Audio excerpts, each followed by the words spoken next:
Mente Aberta no ar, e eu quero deixar os contatos para você participar.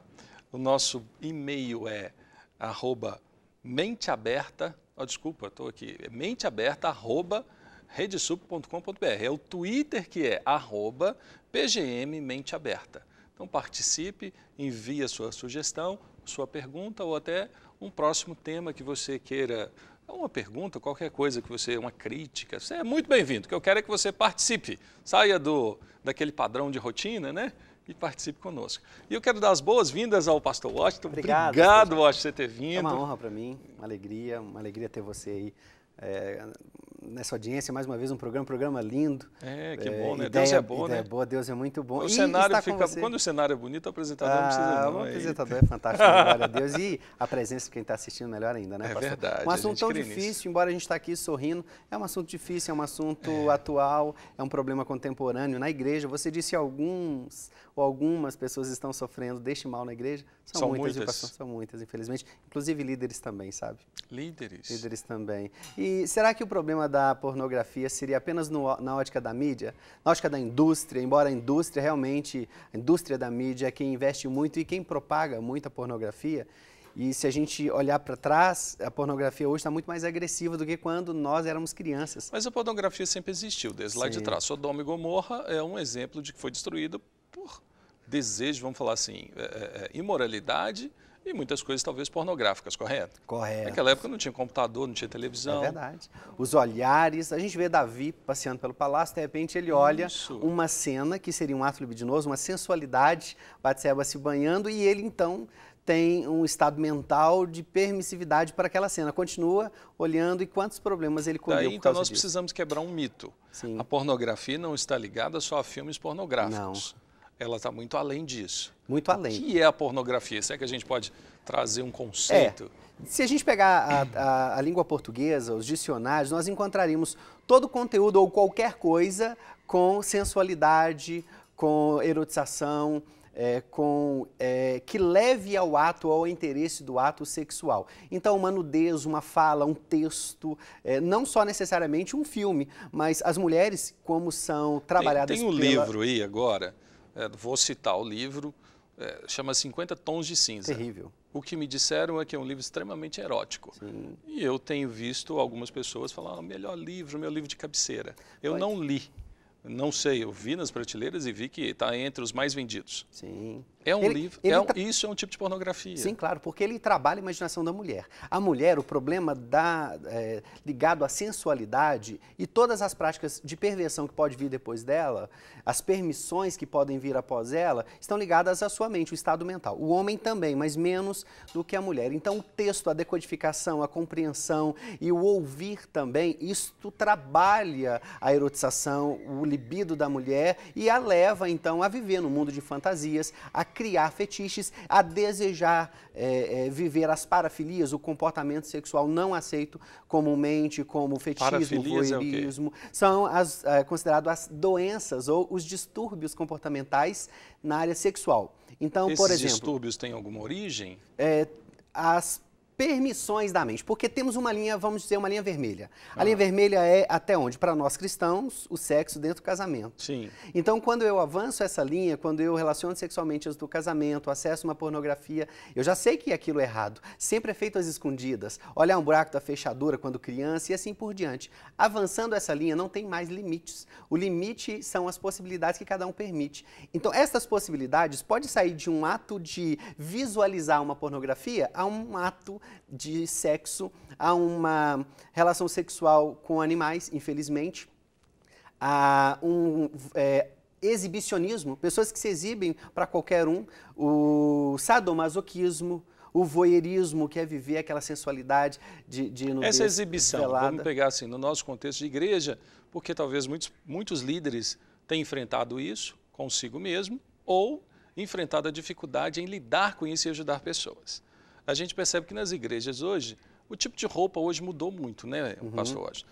E isso facilitou muito a exibição do corpo. Isso aí, já é um problema para o homem. Um homem pode ser seduzido pela roupa que a mulher usa. Não é desculpa para ele tacar e estuprar, como muitos usam, mas isso incita e excita o homem. A gente percebe, às vezes, na igreja, mulheres que coloca como se fosse uma segunda pele apenas. É uma roupa totalmente erotizada. Aquilo, ela está disseminando pornografia? Sim, a gente claro. poderia dizer isso? Por quê? Pastor Chaves, muitos dizem, não é culpa da adolescente ou da jovem ter sido estuprada. Às vezes uma mulheres vez que casadas até. A mulher casada. Não é culpa ela ter sofrido ter sido cantada, violentada, estuprada, passar por um constrangimento por causa da sua roupa. Mas precisamos voltar à ciência. O homem, ele é pego pelo olhar. A sensualidade começa no olhar. Então, o estado mental de aceitação, depois isso desce para o seu corpo, o corpo começa a trabalhar. Então, aí começou a frio, calafrio, sim, ele barriga. é induzido pelo olhar. Uma vez que, como foi Davi, quando olhou Batseba, andando em santidade, mesmo assim, o olhar fugia da aparência do mal. Vamos ler um texto para a gente poder discorrer um pouco mais sobre o assunto na ótica bíblica? Mateus capítulo 5, verso 27. Vamos falar sobre essa questão. Olha, diz assim o texto: ouvistes que foi dito, não adulterarás. Então, não deveríamos adulterar. E Jesus, o que ele trata sobre o assunto no versículo 28 de Mateus 5. Eu, porém, vos digo, qualquer que olhar para uma mulher com intenção impura no coração, já adulterou com ela. Então, se eu olhar para uma mulher e desejá-la... Agora, o que faz um homem desejar uma mulher? Imagine se uma mulher está vestida como uma muçulmana, por exemplo, tampada do pé à cabeça. Mas é interessante que nessa época as mulheres não usavam roupas apertadas, né? Algumas eram prostitutas e andavam, mas as outras eram comum ter vestes parecidas até com os muçulmanos. E Davi acabou conseguindo, mesmo assim, as mulheres vestindo bem, ele conseguiu olhar uma mulher se trocando. Então, na mesma época onde as mulheres se cobriam muito, como era a vestimenta que poderia ser considerada sensual? Ver uma panturrilha? Ver um cabelo? Então, aquilo que levaria a uma segunda intenção. A gente aí ele aumenta o padrão, né, eu acho. Sim. Porque antes o pecado era adulterar, consumar o fato. E agora Jesus traz um padrão para os fariseus e saduceus da época, que era, se olhar e desejar, já adulterou. Porque o homem... já está errado. O homem, uma vez que ele tem essa memória, pastor, ele carrega isto durante o dia. E quase sempre a pornografia, vamos falar sobre a pornografia na mídia, por exemplo, ele acessa com qual intenção? Será que a pornografia pode levar à masturbação? Pode levar ao adultério? Então, uma vez que o homem recupera essa memória fotográfica, o visual, ele vai lembrar do corpo da mulher, isso sim vai gerar nele uma descarga, ou seja, a masturbação, que simboliza o ato sexual. Então, a masturbação, na sua maior parte, está ligada à pornografia? Sim. Claro que sim, claro que sim. Não tem como alguém masturbar pensando numa ganeca d'água. Isso aí. Eu estou com tanta sede, vou ter um prazer ali. Então, ele está construindo possibilidades eróticas na sua mente, baseado naquilo que, quando ele começou a fazer acesso, lhe dá prazer.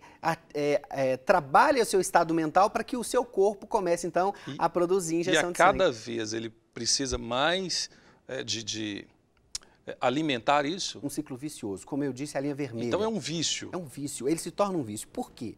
Ele acessa uma pornografia, quase sempre seguido de uma masturbação.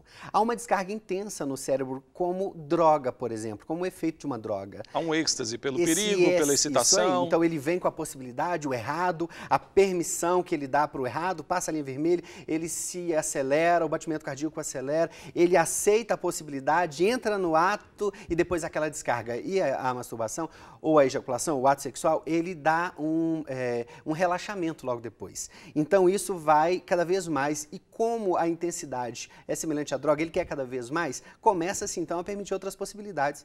Eu trabalho com a questão da pedofilia, encontrei pessoas que se tornaram pedófilos porque usava pornografia e durante as buscas no mundo virtual encontrava pornografia com adolescentes, com pré-adolescentes e com crianças. Então ele queria um algo mais. Ele já estava tão acostumado a ver o corpo de uma mulher banalizado na mídia, na novela, na publicidade, na propaganda, que agora o que era novo e desconhecido era uma adolescente, uma pré-adolescente. E aí, para ele, tem uma nova busca, uma nova procura, isso aí. E ele passa a fazer aquilo. É isso aí. A gente tem, claro que é uma pergunta muito difícil, mas a gente percebe com a luta do Magno Malta, que tem levantado a bandeira contra a pedofilia, né? A própria Damares tem falado muito sobre isso também. Mas nós temos na igreja pedófilos. Muitos. Não vamos falar assim, nós temos na igreja pedófilos, senão todo mundo vai olhar para o outro, ó, você pode ser um pedófilo. Mas inserido na igreja temos pessoas como lobos, vestidos de ovelha, que têm atacado as crianças. É um mal. Essa questão da... porque, entenda assim, como nós não vivemos... Por exemplo, você vive isso, você tem cuidado e restaurado pessoas, diariamente. E é aquela situação, como você trabalha com isso, você vê muito. Como eu não trabalho, eu falo assim, isso deve ser um caso ou outro, Não é. talvez como a maioria. E às vezes quando a gente fica sabendo, fica alarmado. Meu Deus, será que na minha igreja tem um pedófilo? Será que o líder da minha escola dominical de crianças pode ser um pedófilo? O que pode acontecer? Porque existe esse medo. O que os pais precisam fazer? Eles precisam se atentar. Existem alguns sinais que um pedófilo ele emite, sei lá, ele dá para as pessoas perceberem? Charles, é uma questão também comportamental, embora a pedofilia consta com o CID-10, mas é uma questão muito ligada ao comportamento. Não dá para definir exatamente. Ele pode ser bonzinho, certinho, assim, que o cara... Isso aí. Este é o cara. Se eu tiver de apostar, por exemplo, tenho 10 pessoas, 10 homens, a maioria, infelizmente, do abuso é cometido por homens. Não sabia disso. A maioria do abuso infantil é homens? São homens que abusam de não meninos mulheres. E meninas. A maioria é de meninas, mas também tem o abuso homoafetivo com crianças, não necessariamente um homossexual, mas um homem com um menino, criança. Então, se você tiver de apostar em alguém, tem 10 pessoas e você leu características de cada um, aposte naquele que é acima de qualquer suspeita. Que isso? Aquele que trabalha com o assunto, aquele que trabalha num conselho tutelar, aquele que é o pai acima de qualquer suspeita, que tem vários filhos, porque uma situação de defesa ele coloca um mundo na frente dele para cercar o seu problema. Então, para deixar de ser vulnerável. Isso aí, sempre que você tiver de apostar em alguém para iniciar uma investigação, escolha aquele que parece ser acima de qualquer suspeita. Que medo, Washington, porque aí qualquer um pode ser. Qualquer um. E o problema é que, infelizmente, eu tenho trabalhado muitos casos em igrejas também cristãs evangélicas de líderes pedófilos, líderes de crianças e líderes de adolescentes. Então a igreja, os cristãos, tem cristão preso à pornografia? Muito Tem até cristão. Um vídeo que você até me falou antes, Sim. Um vídeo que responde algumas dessas perguntas. Sim, muito bom. Então eu queria que você assistisse junto comigo, Vamos lá. E você de casa também, e depois nós vamos refletir sobre ele.